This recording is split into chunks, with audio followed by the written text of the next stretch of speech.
Yo acabé la ESO, pescaba por ahí por el muelle, y un día, si era buena, pues metíme en un barco. Y a ver si aquí la doña Elsa se anima.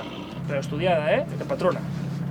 Porque yo, por ejemplo, cuando decía que iba a ir a la mar, todo el mundo, es que es durísima, no sé qué. Y yo, sí, claro que es dura, pero a ver, yo tampoco veo a alemanes de 3 metros ir a la mar, ni echan rayos láser, son paisanos normales. Entonces, ¿por qué no vas a poder? No creo que haya trabajos para hombres ni trabajos para mujeres. Hay que ponerle ganas y actitud y ya está. De hecho, la guaja mía, en la escuela, tienen que enseñar yo lo que yo un poco la tierra y la mar. Cuidado. A mí la mar es otro mundo, no sé, a mí y en mi vida. Mi padre ya era marinero y luego pues yo lo mamé con él. Empecé a pescar aquí en 2006, pero trabajando en la hostelería. 1.000 millones como Adu, que vengan. Luego aquí pierdes la noción del tiempo, aquí se te pasa el día y a veces que no mires ni el reloj. Que habrá quien no lo quiere y prefiere estar en una oficina. Yo me gusta más estar al aire libre. Luego aparte yo en fin de semana cojo la caña todavía. Es una pasada.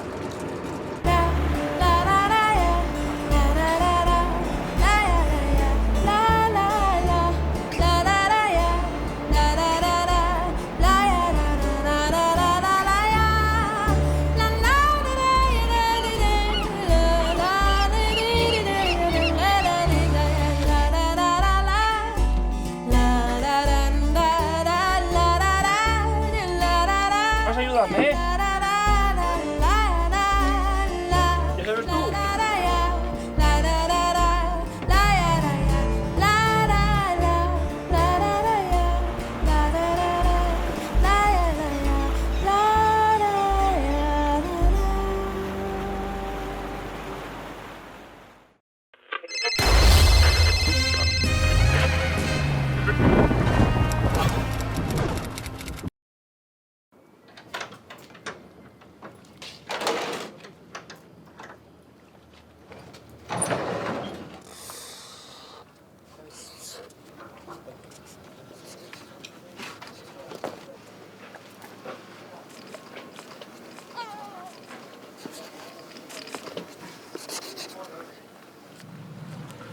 Yo acabé la ESO, pescaba por ahí por el muelle, y un día, si era buena, pues metíme en un barco. Y a ver si aquí la doña Elsa se anima.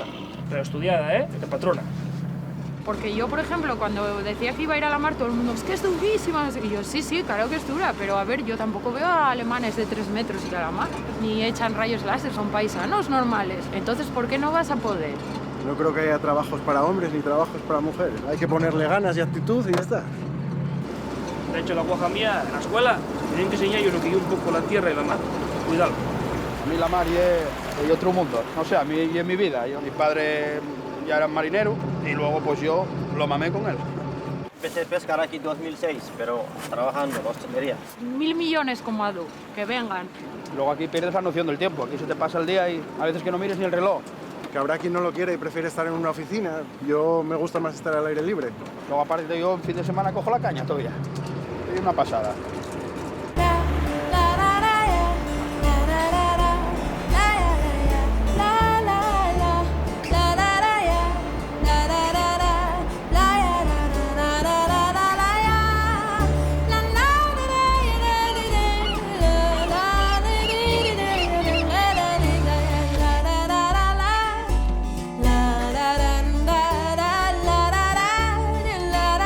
Vas a ayudarme, ¿Ya sabes tú?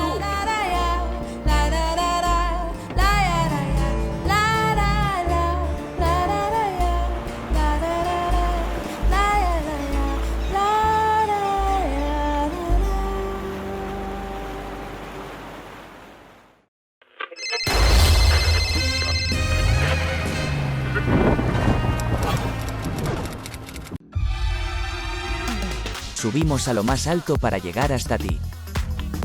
Boxon 3 Comunicación Natural. Colaborador oficial de la Semana Negra de Gijón.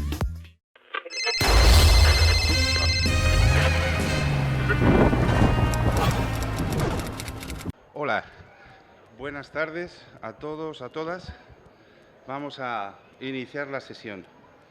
Un gusto teneros aquí y un placer presentar un libro de un colega que el año de la pandemia me publicó una cosita que dio lugar a un libro. Me acerco más.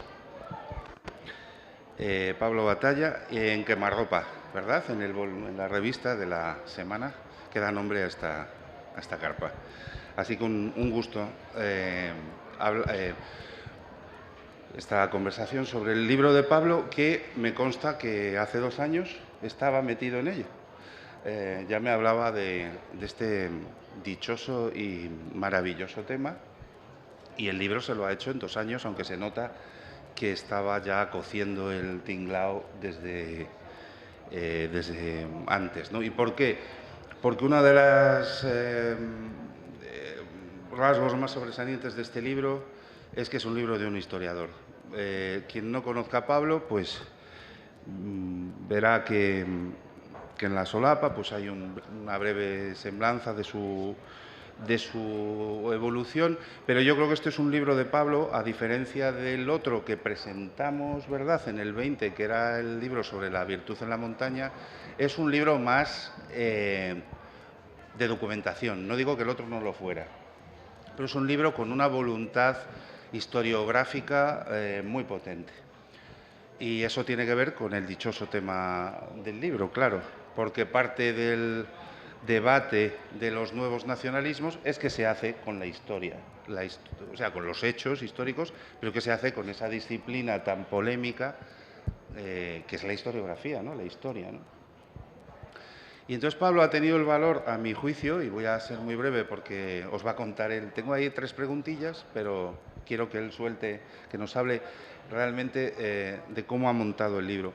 El libro, por lo demás, también, voy a decir otra cosa, tiene un epílogo de un compañero mío, Antonio García Santos Mases, que escribe Volviendo de Gijón. Y es interesante el epílogo porque en el epílogo Antonio, por cierto, a todo esto, va a cumplir 70 y yo 60. Y este tiene 35. O sea, es de repente dices, pero espérate, que estamos aquí compartiendo cañas y tal, pero hay 25 años ¿no? Así de colegas, me dices, espérate, ¿no? Y Antonio se va a jubilar, yo estoy deseando, pero a ti te queda un tirón, ¿no? Pues Antonio hace un intento de periodización, ¿no? Decir, a ver, Pablo, ¿de qué generaciones, no? Y entonces monta ahí un lío, Antonio, que si él es del 59, que si los de la transición, que si esta generación que está marcada por el 11, ¿no? Es muy interesante, ¿no? Pero es muy polémico también, porque yo creo que Pablo, justamente en el libro, lo que ha hecho es pasar un poco de eso y tirarse a la piscina sin ninguna voluntad de autorrepresentarse como portavoz o como voz o como expresión de no se sabe qué. Entonces eso a mí es una de las grandes virtudes del libro, ¿no? Que el tío se tira y no está mandando mensajitos políticos que pueden ser interesantes en campañas electorales o en pequeñas guerras culturales, sino que se tira a la piscina histórica y a él yo creo que le importa poco si es de la generación de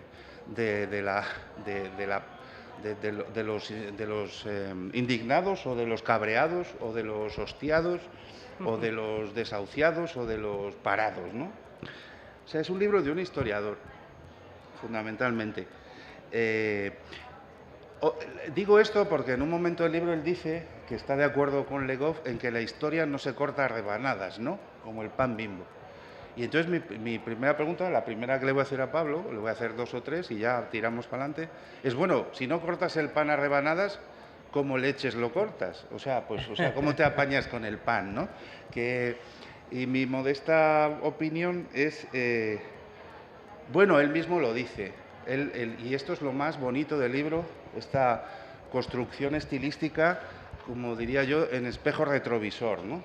Y es que él analiza lo que ha pasado, digamos, en los últimos 10 años, más o menos, pero con el espejo retrovisor se puede ir a los Reyes Católicos, a cuadros del siglo... O sea, es impresionante esta técnica que tiene de ir y venir, ¿no? Y el libro, aunque está dividido en secciones y temáticamente más o menos puedes identificar cada sección con un área de... Hay una que en todas las entrevistas que concedió Pablo entre septiembre del 21 y ahora, pues siempre le dicen, joder, el capítulo sobre Gustavo Bueno qué focalizado está en Gustavo y tal, ¿no? Pero aunque hace eso, a mí me gustaría que Pablo explicara realmente cómo ha hecho esto, ¿no? Que es muy difícil, tener mucha documentación, evitar los mensajitos, digamos, de campaña, los mensajitos de militancia, sumergirse en esos 10 años de esta especie de resurrección zombie del nacionalismo español y utilizando esta técnica que yo no sé cómo describir realmente, porque la disfruto, pero no sabría muy bien cómo describirla. No sé si es el espejo retrovisor o es la ventana espacio-tiempo, un poco como Star Trek, ¿no? Te metes en el transportador y apareces en la guerra civil, apareces ¿no? Y eso es una de las primeras preguntas, ¿cómo hizo esto? El libro luego tiene otra, que es la segunda cosa que quiero decir. Bueno, ha dicho en entrevistas cosas también muy interesantes, como que la historia es al nacionalismo lo que el cultivo de la amapola, el tráfico de heroína, y es una frase de Hobsbawm, ¿no? Pero bueno, eso lo podemos luego. Pero hay otra cosa, y es que en esa combinación temporal también hay una forma de combinación disciplinaria o académica y popular, ¿no? Es un libro sobre guerras culturales, pero está hablando también de productos académicos de la historiografía. Es decir, pues tiene en cuenta la imperofobia, ¿no? de Roca Barea, tiene en cuenta la respuesta de José Luis Villacañas en Imperofilia, tiene en cuenta, yo qué sé, el libro de Víctor Lenore de la ¿cómo se llama? La crónica de la movida, ¿no? Es decir, tiene en cuenta un montón de crónicas como la suya, digamos, pero no es un libro sobre crónicas de otros colegas. No es, voy a dar yo mi opinión frente a la tesis de José Luis o la de Lenore. ¿Por qué? Porque lo combina con un montón de documentación de los medios de comunicación, de las redes, de la cultura popular. Como dice él, en este libro salen lo mismo Benito Pérez Galdós que Z Tangana, Pérez Reverte y Blas de Lezo, Marta Sánchez y Gustavo Bueno, Foro Coches y Hobsbawm, ¿no? Entonces, este es el otro rasgo estilístico, yo creo, tan bonito de Pablo, ¿no? Lo del retrovisor, pero también esta forma de hacer teoría cultural, pero a las bravas, ¿no? Y mezclando en los mismos argumentos tanto productos de la historiografía reciente, revisionistas de distintos lados, como una masa ingente de datos, de tweets, de tal, ¿no? Entonces, este sería y bueno, esto sería lo poco que quiero decir. Recomiendo todas las entrevistas que salieron, son muy interesantes porque, como hoy va a pasar, en las entrevistas vas diciendo cosas que no sabes por qué, o no dijiste en el libro, o las dijiste de otra forma y de repente encuentras otra forma de decirlo, ¿verdad? Y por eso es tan bonito, tan bueno que esté Pablo hoy, porque seguro que desde septiembre del 21 ahora, el libro también ha tenido recepciones, ha recibido comentarios, y seguro que lo ve ahora de una forma que no lo veía en septiembre. Y de momento nada más, recomendar esas entrevistas. Yo tengo la de la soga del 21, en noviembre en La Marea, en El Salto diario en mayo ya del 22, en el diario León en octubre del 21, en fin, echarle un repasillo a las redes, porque es muy interesante ver todo lo que ha ido diciendo desde septiembre del 21. Y con esto, pues vamos, empezamos por donde quieras, pero sobre todo por los antecedentes del libro y el método. A mí, ¿cómo te organizaste la cabeza? Vale, pues muchas gracias, Ramón. Me llena de ilusión que me presentes tú y que estéis tanta gente aquí escuchándonos, ¿no? En un día como hoy de playa y demás, ¿no? A mí me gusta mucho contar en las presentaciones cuál es la chispa, la primera intuición que motivó la escritura del libro, porque creo que explica en buena parte lo que es el libro, ¿no? Esa chispa son una serie de cosas que están pasando en un momento dado, en los últimos 10, 15 años, todas las cuales remiten a una cierta idea de España, una cierta idea patriótica, nacionalista de España, y que tienen que ver con una especie de difusión popular de lo que podría ser un catecismo nacionalista, ¿no? Una pedagogía patriótica que se está vertebrando a través de diferentes soportes de muy distinta naturaleza, ¿no? Algunos de los cuales están teniendo un éxito sorprendente. los cuadros de Augusto Ferrer Dalmau, por ejemplo, ¿no? Un pintor catalán, un pintor de pintura hiperrealista que empezó pintando paisajes hiperrealistas de su Cataluña natal, pero que en un momento dado cambia a pintar cuadros hiperrealistas de grandes gestas de la historia militar española. Él es un hombre, pues es un nacionalista español conservador, muy admirador del ejército, de todo lo militar, y hace una serie de cuadros con una producción además como muy estajanovista, ¿no? muy activa, de grandes momentos de la historia militar española, y son cuadros de los que uno podría pensar que no tuvieran éxito fuera de un cierto nicho muy pequeño de frikis de este mundo, y sin embargo en un momento dado te los encuentras por doquier, ¿no? Y te los encuentras por doquier en Internet, en las redes sociales, convertidos en avatares de la gente en las redes sociales, convertidos en portadas de libros, convertidos en ilustraciones de artículos de Wikipedia sobre historia de España, de artículos sobre historia de España en el ABC, etcétera, pero incluso convertidos en memes en un momento dado, ¿no? Hay un cuadro de Augusto Ferrer Dalmau que representa a Agustina de Aragón, esta heroína de la Guerra de la Independencia,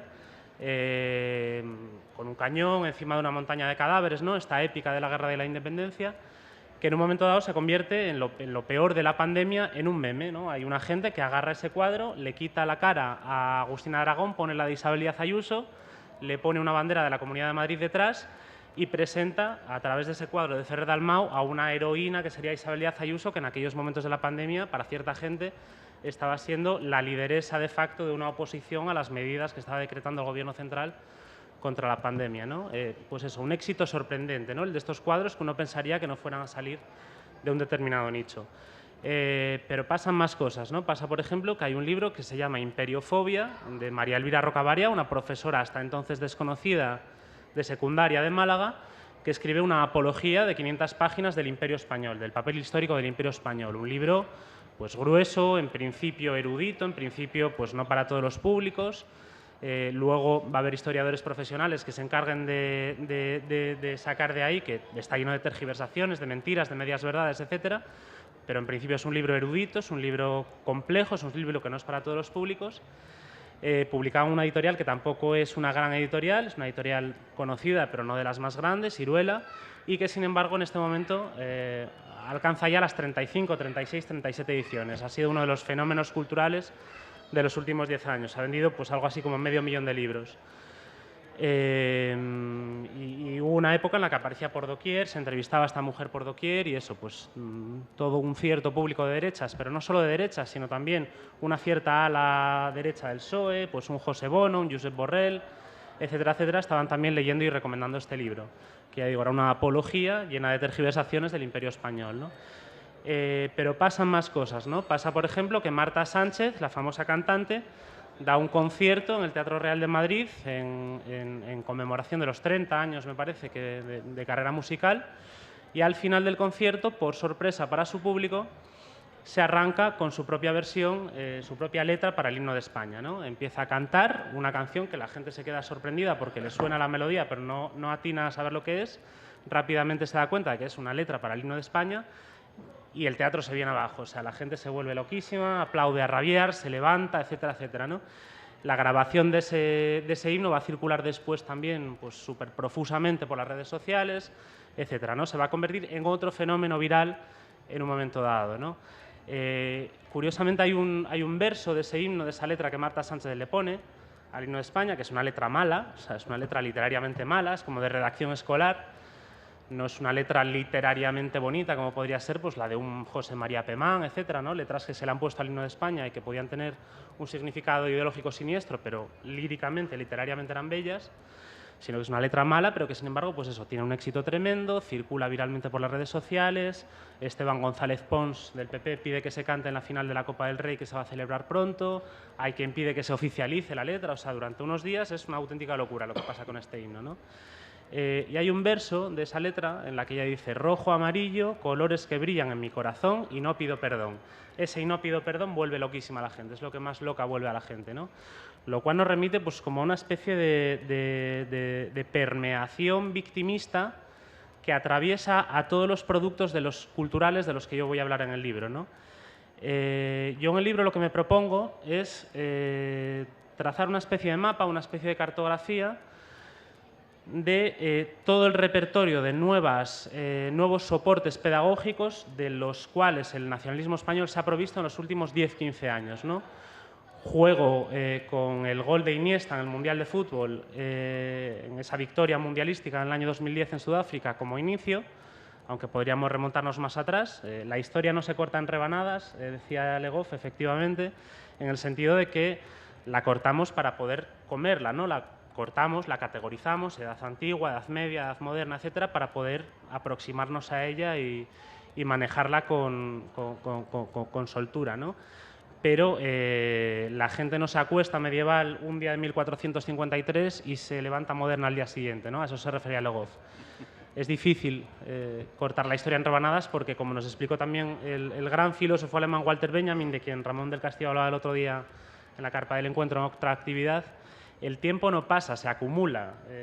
Esta es la gran enseñanza de Benjamin, ¿no? No es lineal, sino que hay épocas, momentos, cosas provenientes de momentos distintos acumulándose en cualquier edad, ¿no? Pero a lo que iba.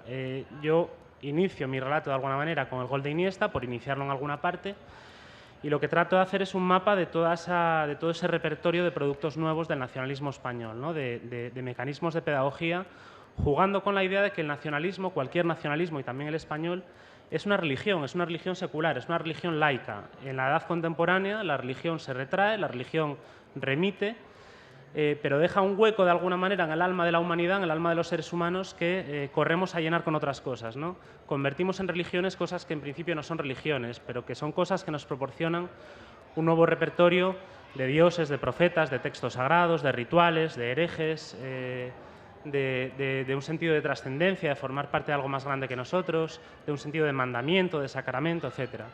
Esto pues pasó, por ejemplo, con el socialismo en un momento dado, ¿no?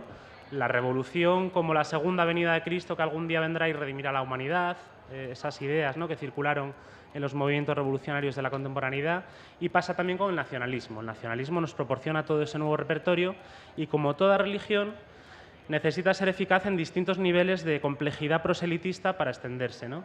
El cristianismo, para avanzar, para evangelizar a sucesivos contingentes de población por todo el mundo, necesitó de los teólogos que te escribían 40 páginas incomprensibles sobre la Santísima Trinidad, que te armaban una cosmovisión compleja del mundo, pero necesitó también del San Patricio, que cuando iba a Irlanda a evangelizar a los paganos, les enseñaba un trébol de 3 hojas y les decía: esto es la Santísima Trinidad, 3 hojas en una misma planta, ¿no? Necesitas al teólogo, necesitas al misionero y necesitas al catequista, ¿no? Al que con imágenes sencillas y parábolas comprensibles consigue las conversiones, al que a los ya convertidos, ese sería el misionero, al catequista, que a los ya convertidos les explica de manera amena las verdades de la fe, y al teólogo, que es el que arma esa cosmovisión compleja y no para todos los públicos del mundo, ¿no?, del universo. Es ahora como Twitter, Facebook y Instagram, ¿no? Sí, claro. Es una broma. Hay distintas maneras de hacer propaganda, ¿no? Y el nacionalismo ha necesitado esto también, ¿no? El nacionalismo, y en el caso concreto del español, pues necesita al Gustavo Bueno o a la María Elvira Rocabarea, que te arman la cosmovisión compleja, la apología compleja de la hispanidad. El éxito de Gustavo Bueno, de un filósofo que al final de su vida se arranca a hacer una serie de apologías también muy agresivas, ¿no?, de España, del Imperio Español y de su papel histórico, también está teniendo un éxito sorprendente. Yo un día iba paseando por la calzada, por mi barrio, me paré a mirar el escaparate de una librería, de una de estas librerías papelerías de barrio, donde te venden pues desde un bestseller hasta un estuche, hasta un cartabón, y entre esa pequeña selección de bestsellers que normalmente hay en estas librerías del momento, estaba España frente a Europa de Gustavo Bueno. Sí. Una de estas apologías complejas, con un lenguaje además pues muy esotérico, muy difícil, muy denso a veces, como el que manejaba Gustavo Bueno, de defensa de la hispanidad, ¿no? Y está ahí en una librería de una barrio. cosa, Pablo, que quedan 10 minutos y quiero que cuentes la otra parte del libro, ¿no? Sí. Bueno, por cierto, esto de las rebanadas, hubo una rebanada en 2008 de esto, muy graciosa en Madrid, porque tenía unos amigos anarcosindicalistas judíos en Madrid y tal, unos viejos amigos, y se armó un pifostio para celebrar el 2 de mayo, porque eran 200 años, y yo creo que estaba ESPE entonces, ¿no? Y se armó tal lío y con tal presupuesto que mis amigos pensaban que mi identidad como madrileño, pues es que desde niños nos vestíamos de Manuela Malasaña con un cañón, y lo jodido es que era la Fura del Baus la que organizó el show, ¿no? Y le dije, pero dejaos de hostias, pero que esto no tiene que ver conmigo, ¿no? Y hubo un pelotazo, un intento también de construcción ahí, o sea que esto también es local. Las comunidades y también pues han generado su resurrección de simbolismo y tal. Pero lo que quiero que les cuentes es el otro lado del libro, que es, vale, y entonces la izquierda dice, hostias, nos están adelantando en la guerra cultural, ¿qué hacemos con la banderita? ¿Qué hacemos con la patria? Entonces, el libro también tiene un montón de análisis de las distintas maniobras que distintas izquierdas hacen con esa... Es decir, hostias, ¿van ellos más rápido o es que nosotros no queremos hacer las cosas que hacen ellos? ¿No estamos dispuestos a forzar los datos? O sea, cuéntales un poco esa otra parte del libro, todo lo que haces con la izquierda. Con la izquierda que trata de hacer frente a esta especie de filia... Sí, el tema es ese, ¿no? Este nacionalismo español conservador está siendo tremendamente exitoso, tiene a esos teólogos, pero también tiene al misionero y al catequista, o sea, tiene todo el abanico que va desde Manolo el del Bombo hasta Gustavo Bueno, pasando por Marta Sánchez, por el boom de la novela histórica o por Ferrer Dalmau. La izquierda no tiene eso, ¿no? La izquierda tiene muy buenos teólogos, tú vas a una librería progre y te la encuentras repleta de análisis acojonantes que te pasan revistas hasta el último engranaje microscópico del capitalismo, del patriarcado, de lo colonial, de la opresión de raza, etcétera, etcétera, etcétera. O sea, la cosmovisión del mundo la tenemos hecha, la cartografía de la opresión la tenemos hecha, pero estamos siendo tremendamente ineficaces en lo otro, ¿no? En los misioneros y en los catequistas, ¿no? En los que te agarren toda esa cosmovisión compleja y que no es para todos los públicos y te la encapsulen en pequeñas imágenes, en pequeños productos más populares, ¿no? O sea, a lo mejor en vez de estar escribiendo el último ensayo acojonante deberíamos estar haciendo novelas históricas sobre los comuneros o tener un Augusto Ferrer Dalmau de izquierdas que te pintara la invasión guerrillera del Valle de Arán o la batalla del Ebro, etcétera, ¿no? No tenemos esa capacidad para la guerra cultural en lo popular. Y efectivamente hay una parte de la izquierda que dice, si no puedes con tus enemigos, únete a ellos. O sea, si lo que lo peta ahora es el nacionalismo español, vamos a hacernos nosotros también nacionalistas españoles, ¿no?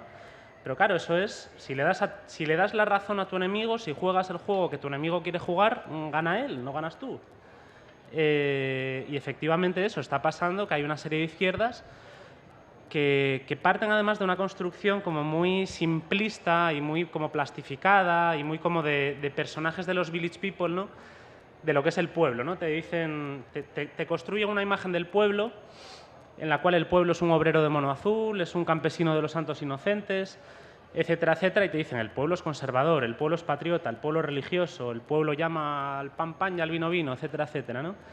Y la izquierda tiene que hacer eso, tiene que ser conservadora, tiene que ser religiosa, tiene que ser patriota si quiere ganarse al pueblo, ¿no? Lo cual es una mentira como una catedral porque el pueblo al final es complejo, ¿no? O sea, tú pones la oreja en un bar de barrio o vives en un pueblo, como es mi caso, de 40 habitantes, hablas con tus vecinos y te das cuenta de que los hay de toda clase y condición, ¿no? O sea, los hay conservadores y progresistas, ateos y creyentes, patriotas y no patriotas, etcétera, etcétera, ¿no? O sea, estas izquierdas rojipardas, reaccionarias, etcétera, lo que hacen es contarte una mentira, que es eso, el pueblo es así, el pueblo es esta imagen que yo te construyo y lo que tenemos que hacer es adaptarnos, ¿no? Pero claro, si nos adaptamos a eso, al final claudicamos, ¿no? O sea, está ganando el enemigo, está ganando esa gente a cuyo juego estamos jugando.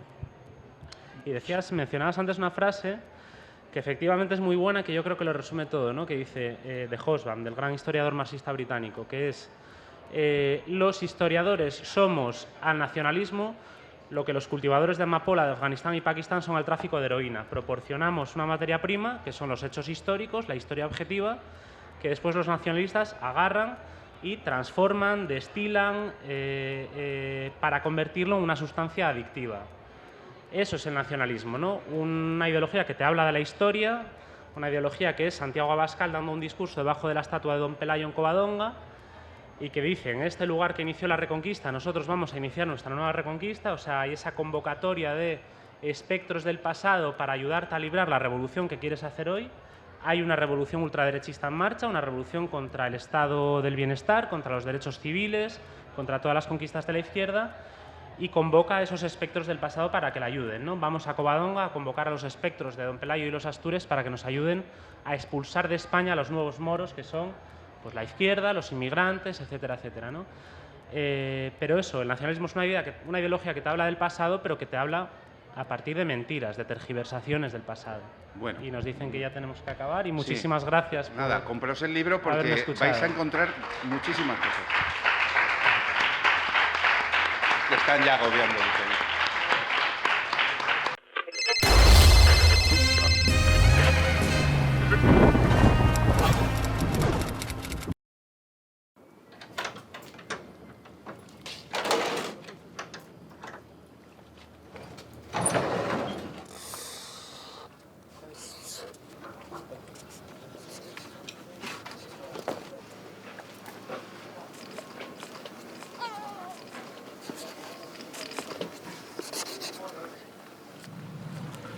Yo acabé la ESO, pescaba por ahí por el muelle, y un día, si era buena, pues metíme en un barco. Y a ver si aquí la doña Elsa se anima. Pero estudiada, ¿eh? De patrona. Porque yo, por ejemplo, cuando decía que iba a ir a la mar, todo el mundo, es que es durísima. Y yo, sí, sí, claro que es dura, pero a ver, yo tampoco veo a alemanes de 3 metros y a la mar, ni echan rayos láser, son paisanos normales. Entonces, ¿por qué no vas a poder? No creo que haya trabajos para hombres ni trabajos para mujeres. Hay que ponerle ganas y actitud y ya está. De hecho, la guaja mía, en la escuela, tienen que enseñar yo lo que yo un poco la tierra y la mar. Cuidado. A mí la mar es otro mundo. No sé, a mí y en mi vida. Mi padre ya era marinero y luego pues yo lo mamé con él. Empecé a pescar aquí en 2006, pero trabajando en la hostelería. 1000 millones como Adu, que vengan. Luego aquí pierdes la noción del tiempo. Aquí se te pasa el día y a veces que no mires ni el reloj. Que habrá quien no lo quiere y prefiere estar en una oficina. Yo me gusta más estar al aire libre. Luego aparte yo en fin de semana cojo la caña todavía. Es una pasada.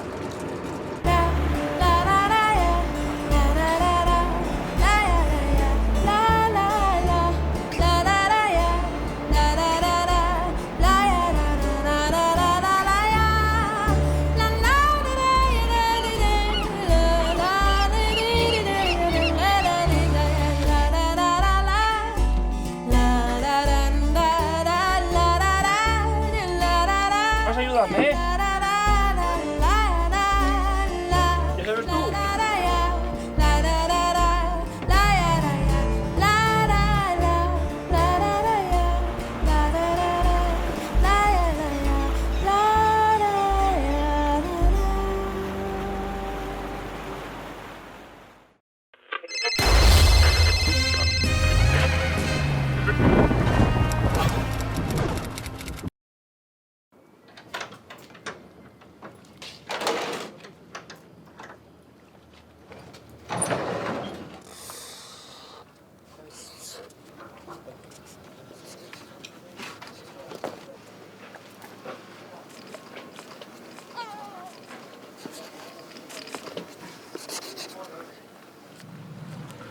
Yo acabé la ESO, pescaba por ahí por el muelle, y un día, si era buena, pues metíme en un barco. Y a ver si aquí la doña Elsa se anima. Pero estudiada, ¿eh? De patrona. Porque yo, por ejemplo, cuando decía que iba a ir a la mar, todo el mundo, es que es durísima. Y yo, sí, sí, claro que es dura, pero a ver, yo tampoco veo a alemanes de 3 metros y a la mar, ni echan rayos láser, son paisanos normales. Entonces, ¿por qué no vas a poder? No creo que haya trabajos para hombres ni trabajos para mujeres. Hay que ponerle ganas y actitud y ya está. De hecho, la guaja mía, en la escuela, tienen que enseñar yo lo que yo un poco la tierra y la mar.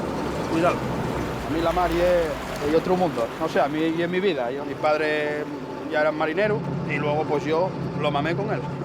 Empecé a pescar aquí en 2006, pero trabajando en la hostelería. 1000 millones como Adu, que vengan. Luego aquí pierdes la noción del tiempo. Aquí se te pasa el día y a veces que no mires ni el reloj. Que habrá quien no lo quiere y prefiere estar en una oficina. Yo me gusta más estar al aire libre. Luego aparte yo en fin de semana cojo la caña todavía. Es una pasada.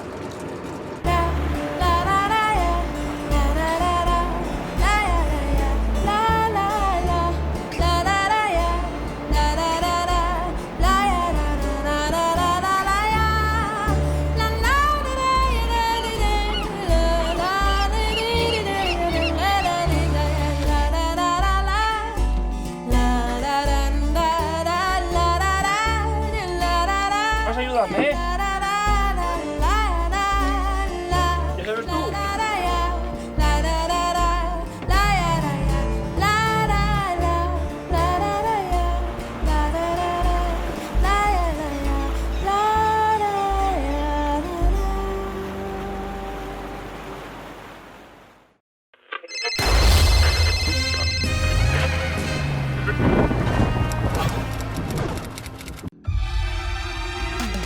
subimos a lo más alto para llegar hasta ti.